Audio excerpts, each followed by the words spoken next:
Hello, my name is Dr. Brian Connor, and I want to welcome you to NRDNP 862 Practice Inquiry and IRB.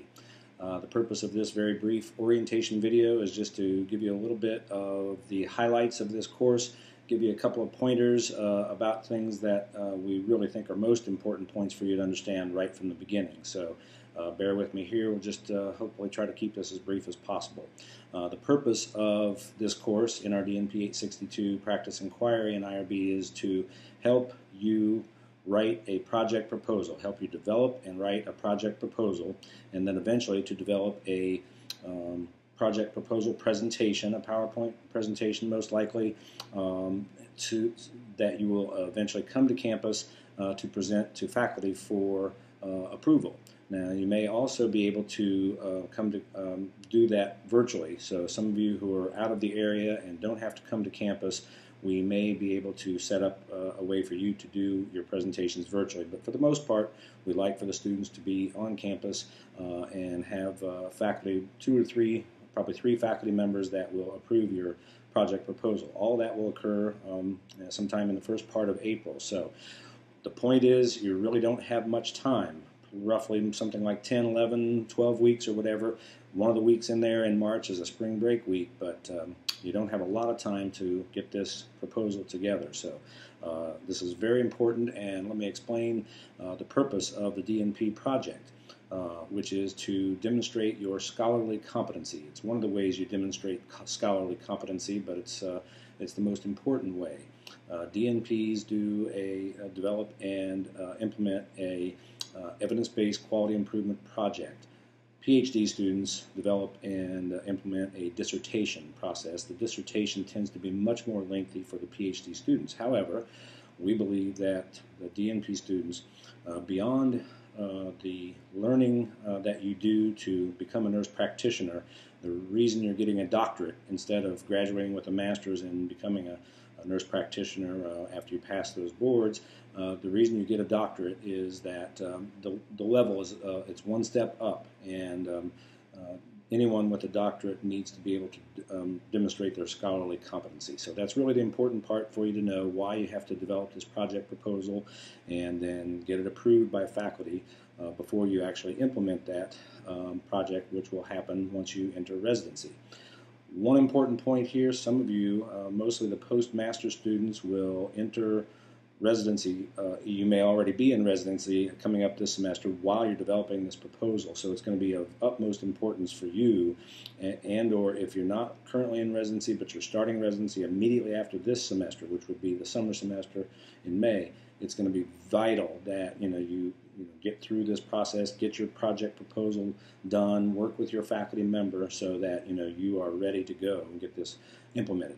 Many other students, post-baccalaureate students, typically have the summer off or have a course roll practicum in the summer, but you don't start residency until the fall, and therefore have a little bit more time. But still, the idea is to get this project proposal done during the next 10, 11 weeks and then come and get it approved.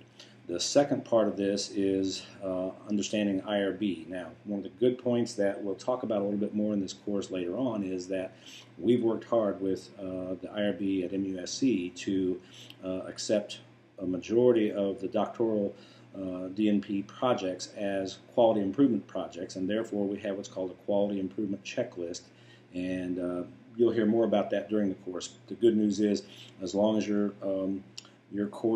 project will work with that QI checklist, then you won't have to go through IRB. But we do want you to understand what the IRB is all about, the institutional review boards, the fact that we have to always be concerned about ethics in terms of any human subjects that are involved in projects. And mostly IRB is involved with research projects, but we just always have to make sure that you understand the ramifications of your project and whether or not it will have to go to IRB. So key point there is keeping your project from having to, and you from having to go through an IRB application and approval process. The key is that we want to use de-identified data and anything that you come up with for your project. We want to be able to use aggregate data, meaning we don't want to follow specific patients before and after the implementation of an intervention. So you'll hear more about that. We'll explain that more, but I want to make sure that's very clear right up front. We want your projects to be something that is a process improvement in a practice, or perhaps in your work site right now in a hospital, wherever that may be, so that you want to develop some way to improve a process that will improve patient outcomes. And you want to do this for all patients of a certain category or the certain population that you're focused on. So again, let me give you an example. What we don't want you to do is to say, well, I'm concerned about obesity, so I want to teach patients who are obese how to eat better and exercise better. So I want to look at 30 patients beforehand and measure their BMI, and then we'll implement some education for them about food diaries and exercise, and then we'll measure their BMIs afterwards. That's not a quality improvement project. That is research. When you start following individual patients pre and post intervention, you would have their specific data, patient information, that would have to go through IRB. That's not the kind of project we want you to do. Rather, we want you to implement something in a practice that you say, this practice or this site or my work site, my nursing unit is not doing something like, let's say, for instance, in a nursing unit, falls. Falls happen all the time in hospitals. Most organizations have developed ways of trying to reduce falls, prevent falls. But perhaps your hospital isn't using the most up-to-date evidence, and so you want to, look at how you can improve the process for trying to reduce or prevent falls on your nursing unit. It's a great project. The data you would use is falls, the fall ratio, and they would have that aggregate data. Doesn't include any specific patient identifiers. You would have data beforehand. You would implement some evidence-based process that you're able to find in the literature through your evidence review and synthesis, and then you would measure that same data after your intervention to see if you made a difference in reducing falls. So that's just an example, and I hope this will come across much more clearly as you start into working with your faculty members on your projects. But I just wanted to give you a brief idea. The most important things you can do is to think about the data. What data am I going to measure? Where am I going to get that data? And the other thing that's most important right from the beginning is the site. Where am I going to do this?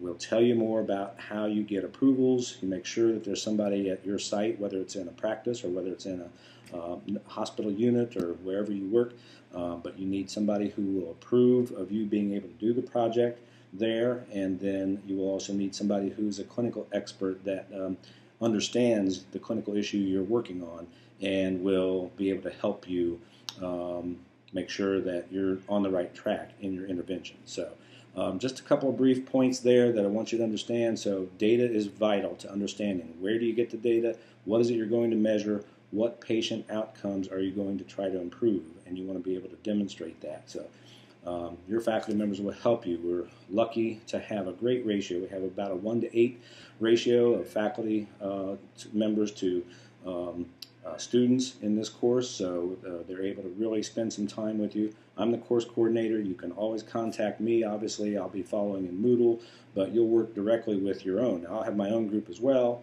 but many of you will have another faculty member working specifically with you and your group of 8. So you'll see how that works as you go along. I hope you have frequent contact with your faculty members as you develop your project proposals. So you'll see that the discussion forums in this course are geared exactly toward helping you develop your project proposal.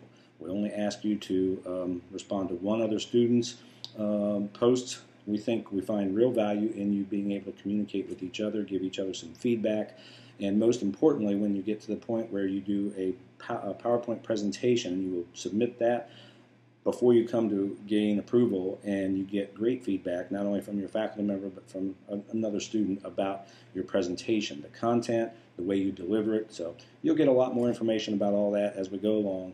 Again, this is just a brief orientation video to welcome you to NRDNP 862 Practice Inquiry and IRB. I think we're going to have a great semester. And please always communicate with either me or your faculty member. If you have any difficulties, you're running into problems, communication is key. So thanks very much, and I'll be seeing you during the course.